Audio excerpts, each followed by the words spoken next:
as your first Deputy Prime Minister. Chalo Jawengi. And the former chairman of UNRF. Chalo Kendu Jawi NRF Udul Machon. Together, casually we say Cock of West Nile. Karashelo wa wish enu tap kokolok mi West Nile anini. So we are here What ye Karashelo to invite the speaker.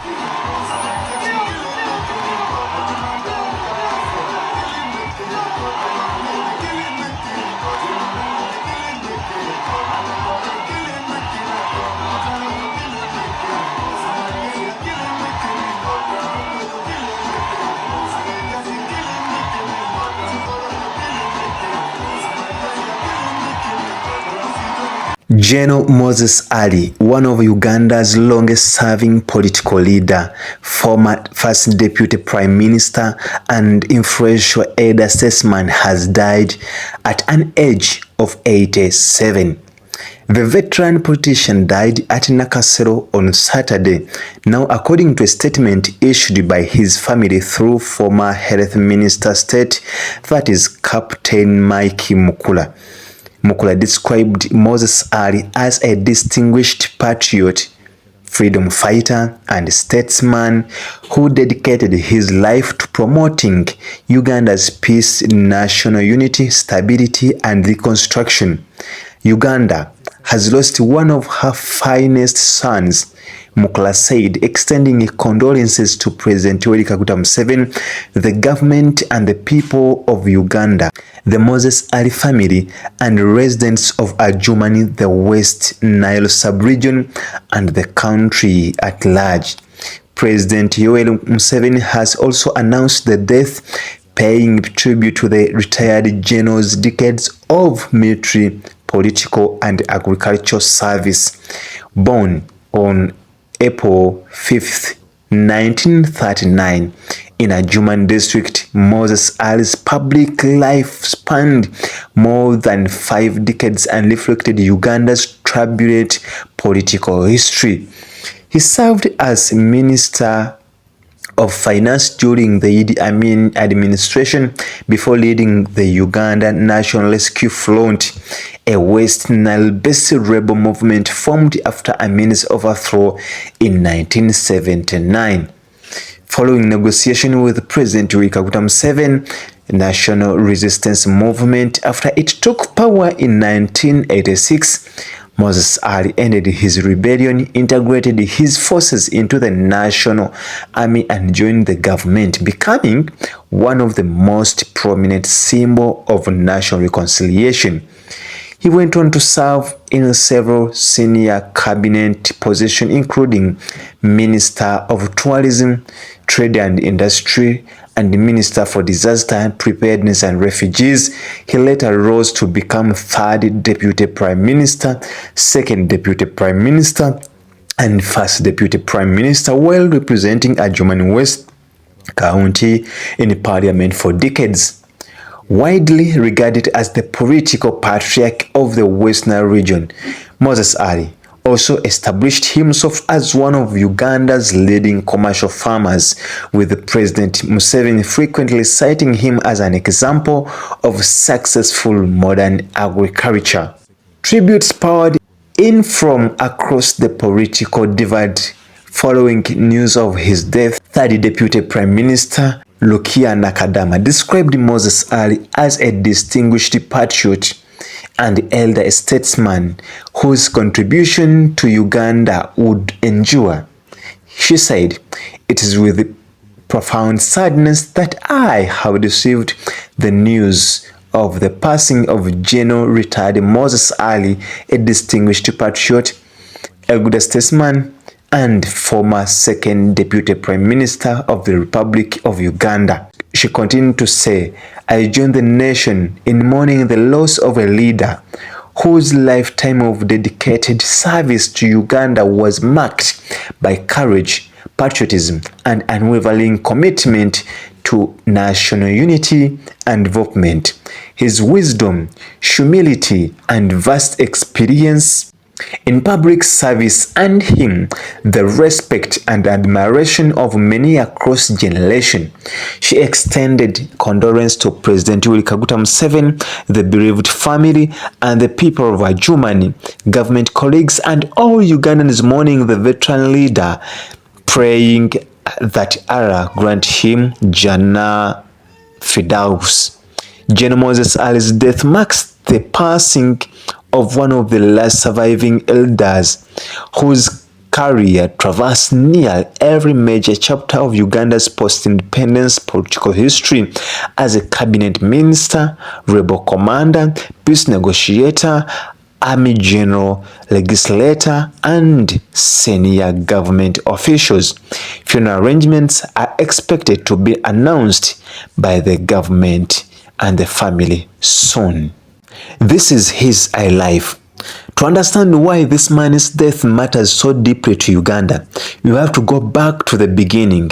Moses Ali, born on 5th 1939 in Atabo Parish, Pekere Division, in what is now Adjumani District. Muhammad Ali and Veronica Posh Ali. He attended school at Erep Church of Uganda before moving on to Old Kampala Senior Secondary School.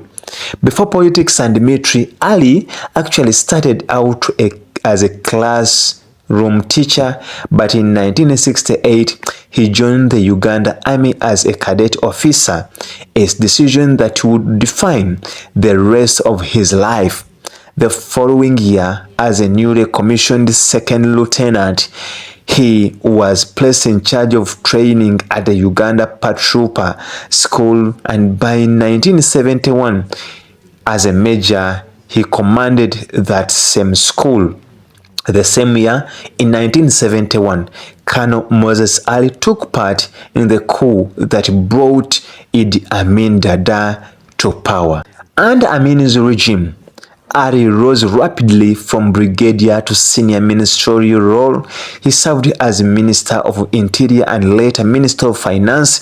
He also held posts overseeing tourism and wildlife and youth, culture and sports at various points in his career.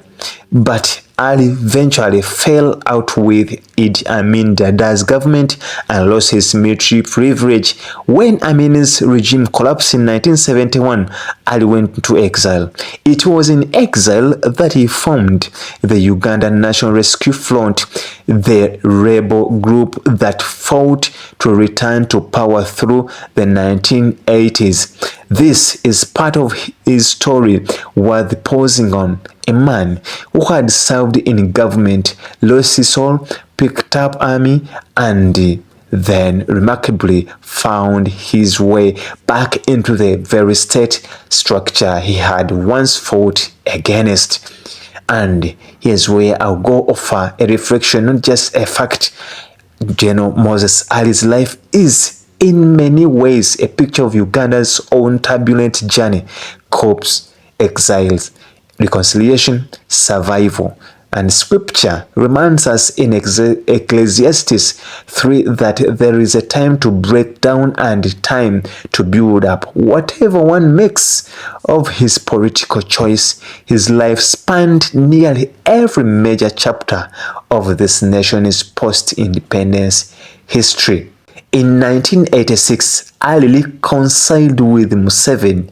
His rebel group fighters were integrated into the National Army, and Ali himself was commissioned as a Major General, later rising to Lieutenant General in 2003 and full General in 2012. His path back into government wasn't smooth, though in 1990 he was arrested and charged with treason and illegal possession of firearms. He later spent roughly 2.5 years in custody before the High Court acquitted him of all charges in 1992. He didn't stay out of public life for long. In 1994, he won election to represent East Moyo in the Constituent Assembly. From there, his political career is accelerated. He served as Minister for Disaster Preparedness and Refugees, third Deputy Prime Minister, and Deputy Leader of government business in 2011 and 2016, first deputy prime minister 2016 to 2021, second deputy prime minister from 2021 until this year's cabinet reshuffle. Along the way, he also studied law, earning a Bachelor of Laws from Nakasero University and later furthering his studies at the University of Wolverhampton in 2007. He even served briefly as chairman of FUFA, Uganda's Football Federation. In December 2001, he survived an ambush and attack he later said followed a strictly similar pattern to the one that would kill Inspector General of Police Andrew Felix Kaweesi in 2017. He spoke about surviving that ambush at Kaweesi's Onduku Mass at Rubaga Cathedral, reportedly telling mourners, "We thank God for saving us."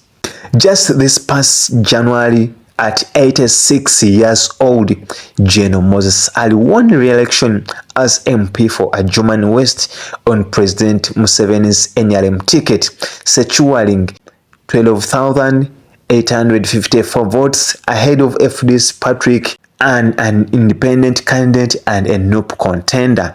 The victory sparked real public debate at the time. Questions about his health and age were widely discussed, even as his campaign focused on completing infrastructure projects for his constituents, including a bridge over the Nile at Lalopi, road upgrades, and improved water and electricity access. He was sworn in as one of the oldest sitting member of the 12th Parliament. Just a month later, he has passed away. Tributes have already begun pouring in from across Uganda. One tribute called his life reminder that the true greatness is measured not by the office one occupies, but by the lives one touches and the nation one helps build. I think that's worth sitting for a moment. Whatever your view of General Moses Ali's politics, and reasonable people in Uganda have very different views of his decades in power.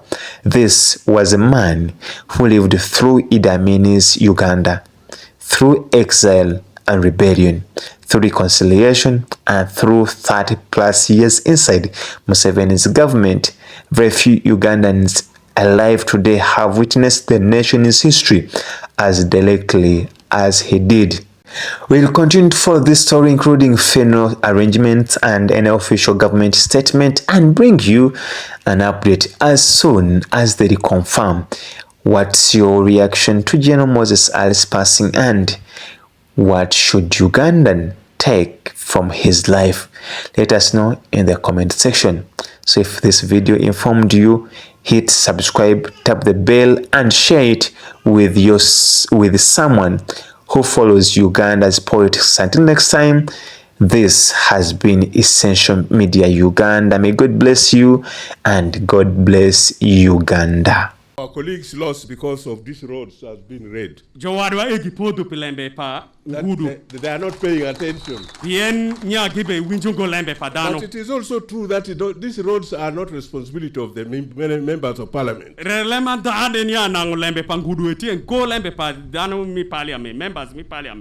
So we pray, Excellency, in this next coming budget, you will consider this road. And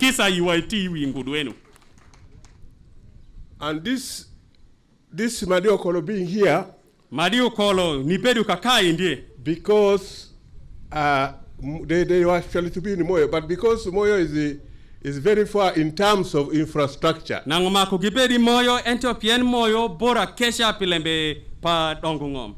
And if this road from Panyimur to Pakwach, Red Camp, or Bogi up to Laropi Difle is done. Kana ngudu ma emu ai Panyimur Pakwach ushidi wadi la indeno kade bir ushidi dofule i South Sudan cha Joyobo. Then Madio Kolo will not say that is very far. Nango mario kolo wacho kucha borungo yano. Because they sometimes even go up to Entebbe Pien kisidu biri Entebbe de. for meetings. Pi shoko. But we agree because the infrastructure is not good at the time. Wa yu karashelo pien gudu lengunga kesha. They can easily come here. Dongi shopo bini ne bikakai kago. Your Excellency, here we intend to join hands with your team to converse, vote for you. From all sections, we have people introduced here. Some are independent, no, not independent. Some are incumbent, some are flag bearers, and so on. But this to us should not matter in your elections because we want to call all these voters who voted for incumbent, who voted for the flag bearers, all these are the targets. We're aiming at that because those are all your voters, irrespective of their differences. And that we don't want that differences to cross any border to your side. Let it remain with them. Your Excellency, I want to share briefly with our delegates here, and even especially the youth, that where we are, Madi district in 1956 was part of the greater West Nile. It's only one district, the whole West Nile is one district, was one district. And in 1956, a district commissioner of South Sudan in Yei was affected by the war. He could not say, he became a refugee. He came with over 100 workers on horses and so on. They came across Kejikeji and entered the nearest part of Uganda, which is this district. At that time, this district was a sub-district of West Nile. Our district commissioner at that time was somebody from Nebi called Rubanga. I don't know the second name. But he was here. So when the Mzungu came here, Mr. Duke, he was called. Rubanga being heading a sub-district of West Nile was making his report every end of the month to the district commissioner in Arua. But when this Mzungu came, he found himself senior in their system of public service senior to that man in Arua. So he declined, he refused to make a report to the RDCs at that time of Arua, of the whole West Nile.